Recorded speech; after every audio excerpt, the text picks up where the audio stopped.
Hey folks, welcome to VTS56, where we kind of keep moving forward on our James Brown dance project. I'm moving into cleanup now, so what I'm going to do is just do some voiceover kind of commentary while the screen recording of me working in Maya doing cleanup and stuff like that. I'm going to run it at 150% speed. That way we can kind of move things along a little bit. It's pretty tedious stuff in a lot of regards. So what I'm going to do is just kind of give you a little bit of voiceover, some commentary, maybe go off on a tangent or two here and there. The reason being is, you know, when you do cleanup, you may be focusing on one thing for several minutes, and rather than narrate mouse click by mouse click, I'll use these opportunities to kind of talk about some common things, some things I approach, and also some different ways I can handle solving certain problems. Okay, so without any more delay or jibber jabber from me, let's move on into our video. Okay, one of the things that I'm going to do here, whenever you kind of pose this stuff out, there's always going to be kind of gaps where things just kind of slide, some moving holes that aren't as good as they need to be, some of the specific details of how you move the feet or how you move the hands, the arcs. There's always going to be things that need to be cleaned up. So what I'm doing in this first section right here is I'm trying to just make the arms feel less like they're just sliding on a motorized track. The spacing on them is just too even, so I'm trying to get a little bit of flip in there. That requires me to change some aspects of, well, the first thing I'm doing right now actually is just adjusting the camera cut to match the original timing, and then I'm going to get back into some other stuff. But anyways, I don't want the stuff to just kind of move real smooth. I want to kind of give it some pop. I got to push the overlaps a little bit. Got to clean up the arcs a little bit. There's certain things about, you know, you can really block out a ton of stuff, which I did. I mean, we had, geez Louise, probably 50, 60 poses on this thing at least. Just getting from point A to point B, working our way through the reference material. But then you get into your cleanup and you watch your play blast, and the first one, you know, you take a look at the before play blast that I include in this, and you'll see what came straight out of timing. What needs to happen is there just needs to be more detail. You know, there's a few things we're missing. So I'm kind of going through right now and trying to understand where I need to kind of clean up some arcs, change some drags and overlaps, and also break up that spacing. And this is a good point for me to kind of go off on one of those tangents I said I would go off on. One of the scariest things about that a lot of people struggle with is after blocking, going and then they got stuff timed out, there's these zones where things just don't look good. Okay. And the temptation is to just think, well, this is terrible and stuff like that. But it's not really the case. It's just a matter of you just need to give the computer more information, and that's really what's needed. If you're taking a look at a section of your animation in anything, you're looking at, and it doesn't look good. It looks like it's just a lack of information, because you stop and think about it. What they needed 70 years ago was another drawing, right? If there was something that just didn't work right, stick another drawing in there. So I take that approach even for stuff that ends up being a bit more realistic. Right here, what I'm doing is I'm cleaning up the arc and the drag on that hand, the right hand with the red controllers, because again, it was just too even. I wanted to kind of bring it up with a little bit of snap. So right there, as he's going back, I want to have the hand kind of hang back a little bit and then snap up. And that required me to go and adjust go into the drawings I already had that I blocked out with and adjust them. So this stuff is always going to be evolving. I block it out as good as I can with as much forethought as I possibly can, but it's unrealistic to expect that my blocking is going to be perfect. I mean, absolutely never touch it again perfect all the way through. It's just, you have to keep an open mind about this. You can't be dogmatic and say, oh, you know, I'm gonna get my blocking nailed and I never have to touch it again. I mean, only in the most hurried of circumstances where I have to get like 20 seconds done a week or something like that, will I tend to leave the blocking the way it is. And even then, I'm gonna push it a little bit. So what I wanted to do with that hand is I wanted to get that snap going better. So as he's kind of going back, as he's doing his little foot shuffle back, I want that to have a bit of snap to it. So I'm not really adding new keys too much. Some instances I am, where I'm finding that I can't get the transition to work the way I want. Like recently, just right there, I added a key because I just couldn't get the hand to move the way I wanted it to. But the important thing for me is to, as much as possible, stick with the drawings I've already made, because it gets real messy if you don't. What I'm doing right here is really important. What you get for free with stepped is holds. When your keys are in step tangent and stuff like that, you get holds for free. All right, because it's holding the value until the next keyframe, and then it steps to that next value. Well, one of the problems is when people switch to linear or spline is those free holds go away. So what looked like really good, snappy, powerful, strong animation, all of a sudden it goes blah. Well, what I need to do then in those instances is I need to build in a moving hold, and that's what I'm doing. A little bit right here. Again, I kind of work a little bit at it, and then I came back and I was like doing the right hand. I try to be methodical about what I do, but sometimes as I'm in the middle of something, it's not as straightforward as, okay, I'm going to clean up the left hand now. I'd like to be able to do that, but at this stage it's more of what catches my eye, and as I'm doing one thing, I'm going to try and, in a non-destructive way, work on something to make it a little bit better. So what I want to do here is the same thing I did with his right hand, where it just kind of, as he's sliding back, it just kind of snaps forward. I want this one to kind of snap back at that little kind of hit right there, where he hits this this hold. And there's a problem, with changing the hold on the head. Is I was kind of messing up the arc of the head, and the spacing of it was creating a pop. So that's why I drew the circle here around his head, is to kind of mark where he came from, because I want to give it a little bit more solidity.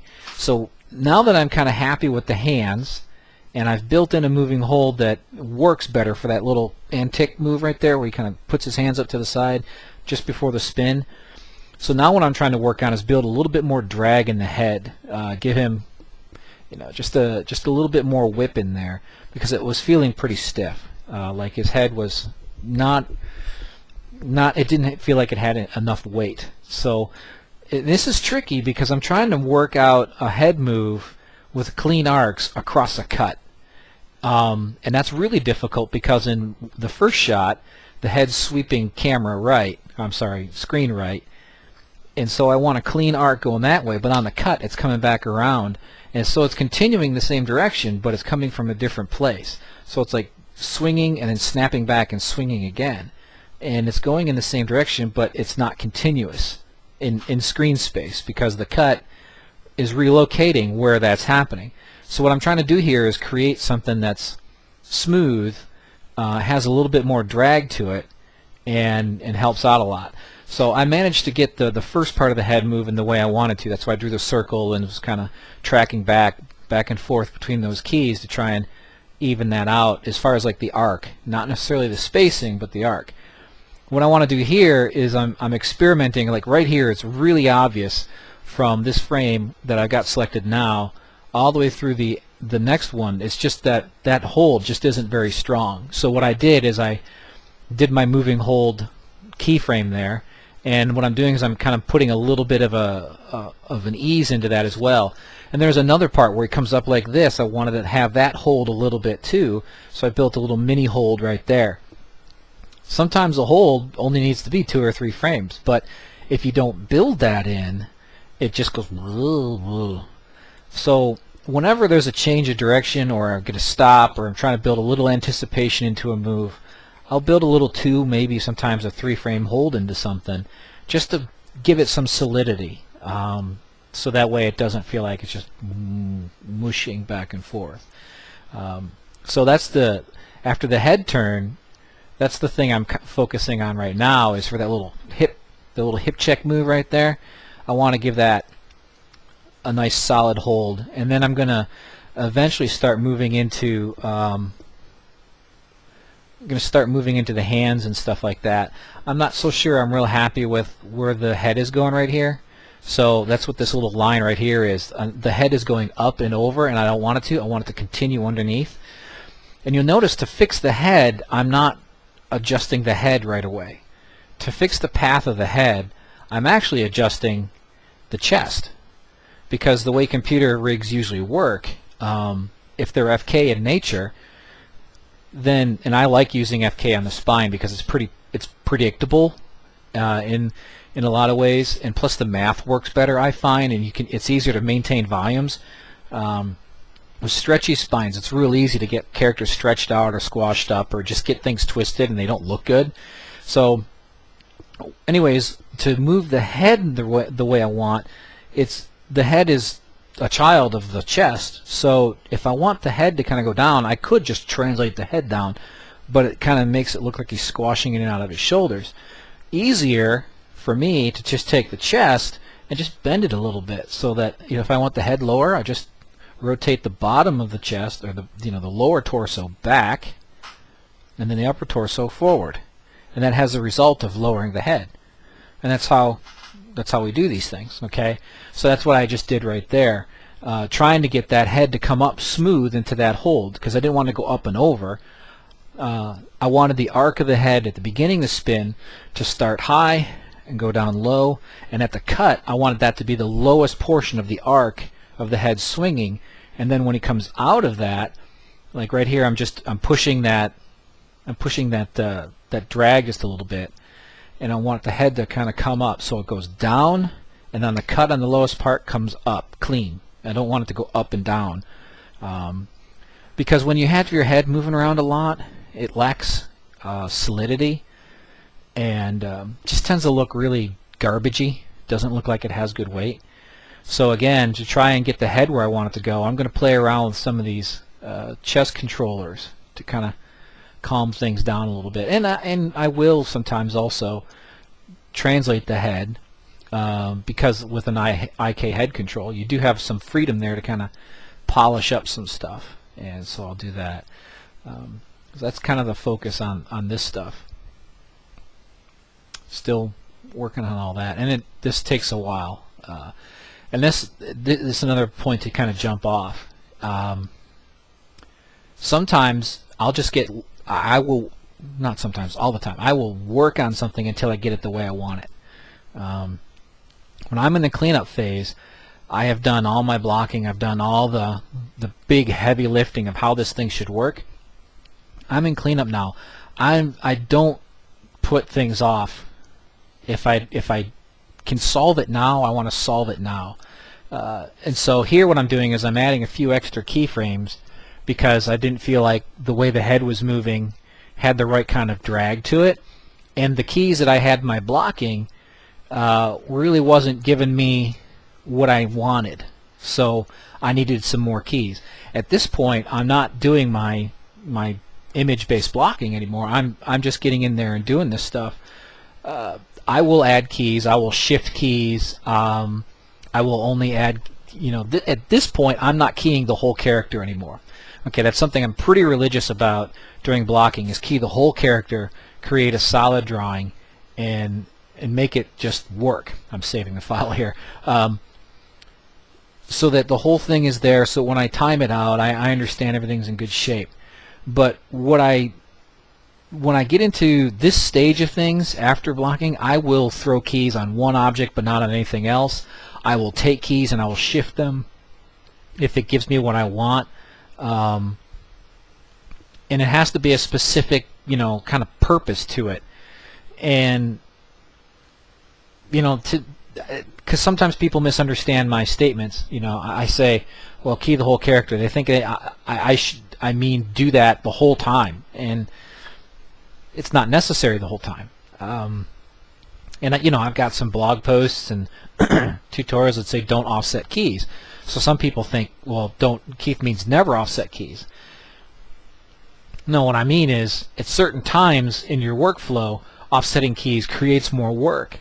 At this point in your workflow, where you're just adding detail and getting the details to work the way you want, it makes your work easier, you know. So what I'm doing here now is I'm trying to build some more holds into this little section where it does that little bounce thing, and I'm more or less successful with it. I'm not real sure it works perfectly, but the idea is to try and get some of that in there, you know, because again, when he's kind of doing this thing in the timing, especially this little jump right here, right here I've kind of got a thing where as I adjust the hips, the knees are really popping. So I'm going to get into the curve editor and really play around with the hip stuff, trying to get that worked out. You'll notice that that's one of the first times I've actually opened the F curve editor, and I'm still cleaning up, but I try to work visually as much as possible, because curves have this way of kind of sucking you in, and you start focusing on the curves and you kind of forget about the motion in view.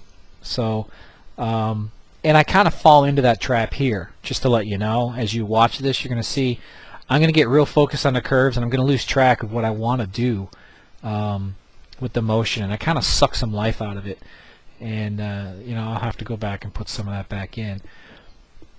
One of the things that needs some more detail, as I'm scrubbing through here, I'm kind of deciding what I want to do with the feet and stuff. And you know, there's some popping right now in the knees that I'm going to have to fix. I don't know if I do it right now or if I wait till I get the feet working, but this jump feels like he's just kind of floating up. And so what I have to do is kind of hold.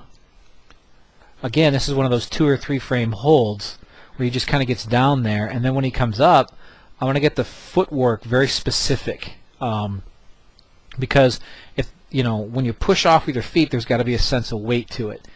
And if you don't have that sense of weight, then it just feels like he's floating up off the ground and floating down. I'm still focusing a lot on what the hips are doing, trying to, you know, clean that up. And I'm still driving a lot of what I want to do with the head, trying to get the right overlap on the head as he's kind of doing this little bounce thing. It's pretty tricky. And you'll notice I am doing quite a bit of scrubbing in here, because it just works well for me. It's a fast rig, and you know, with CG animation the way it is, the typical style, you can't get away from scrubbing. I'm not a big fan of scrubbing, so I try to reduce it as much as possible because it causes my body pain. Work for 10 years in the business and you'll understand what I'm talking about. After a while, your body starts to say, hey dude, this stinks, man, stop it. So you know, I'll go through this stage and I'll do a fair amount of scrubbing because it's a way for me to kind of see what's going on.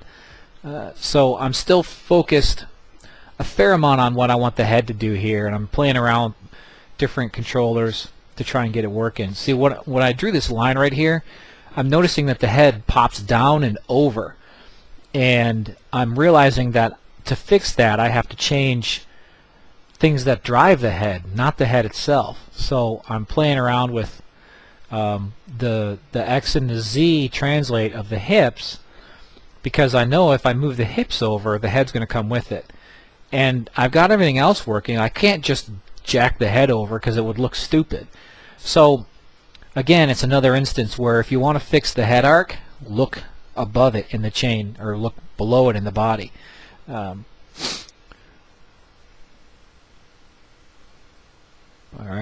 what am I doing here? Yeah, I'm still trying to figure out what the hips are doing. This is the part where the knees are really popping and stuff's kind of going nutty. I'm going to get in here with the hips again and try and give this, you know, just try and clean it up as much as I can. Again, I think I might have sucked some life out of it. I might approach this again.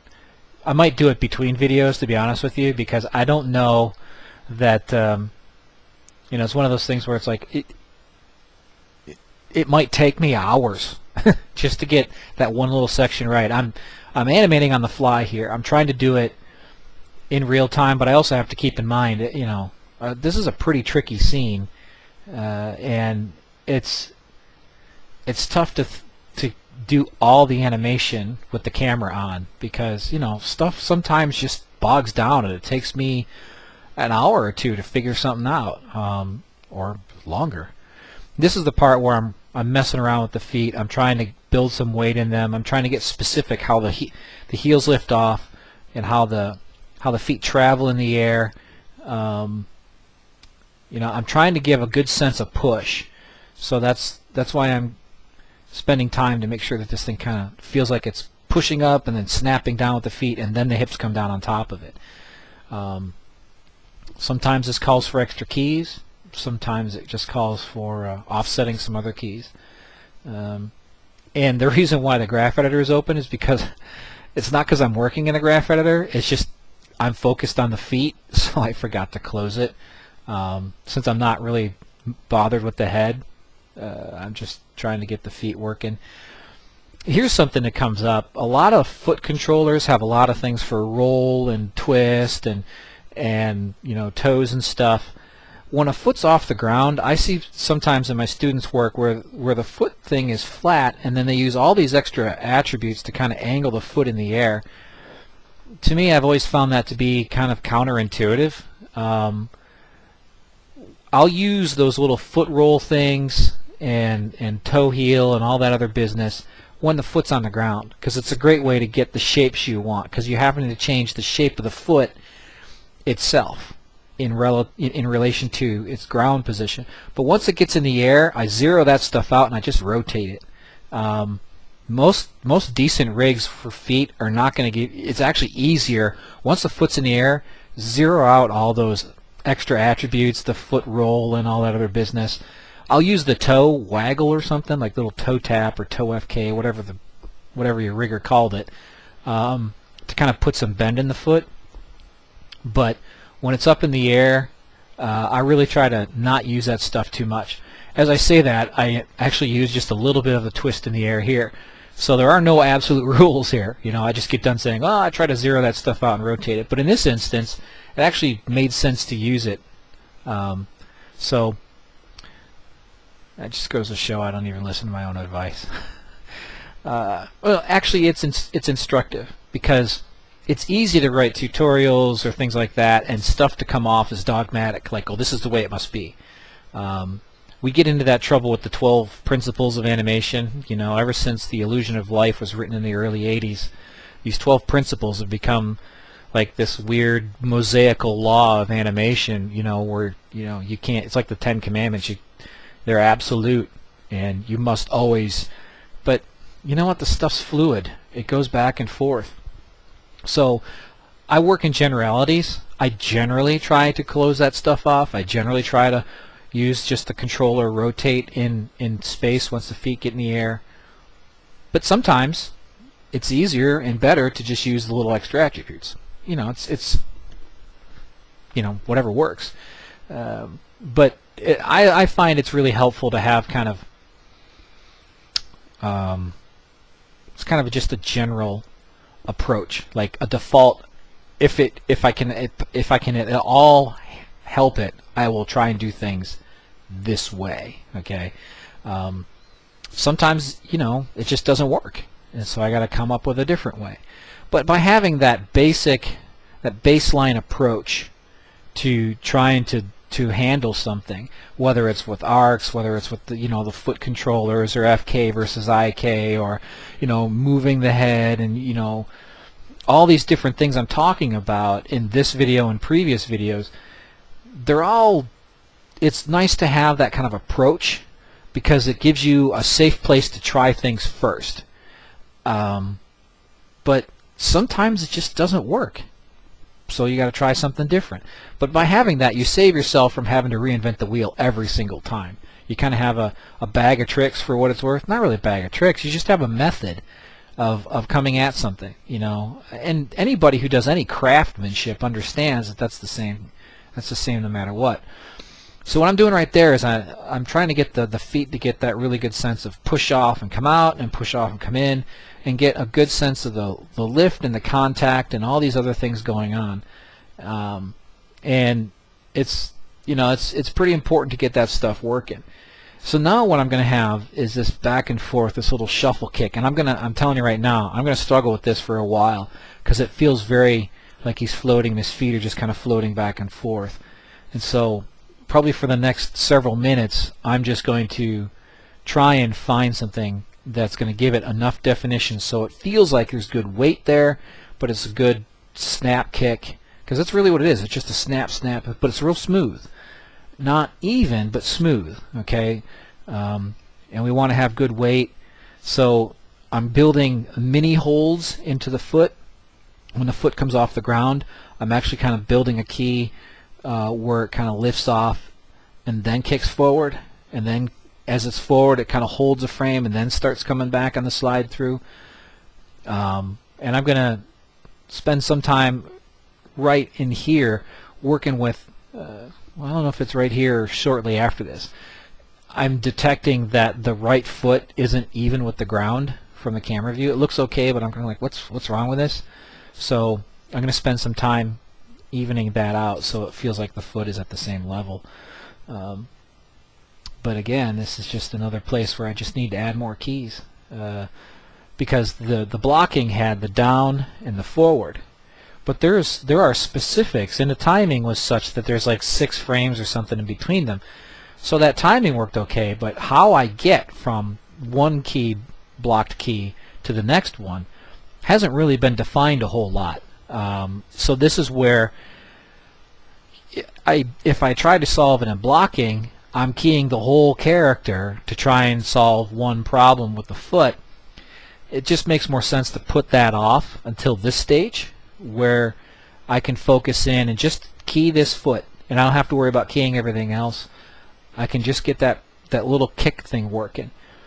And I've actually kind of got it working a little bit right here, but now as it goes back, I have to get it up off, so that the toe doesn't jab through the floor, because again, there was another key, there was a key here, then there was a key back here, but how it gets from here to here wasn't defined. And here's the part where I kind of fight with its Y translate position, which this is one disadvantage of working visually, is sometimes how stuff looks in the camera can kind of trick you.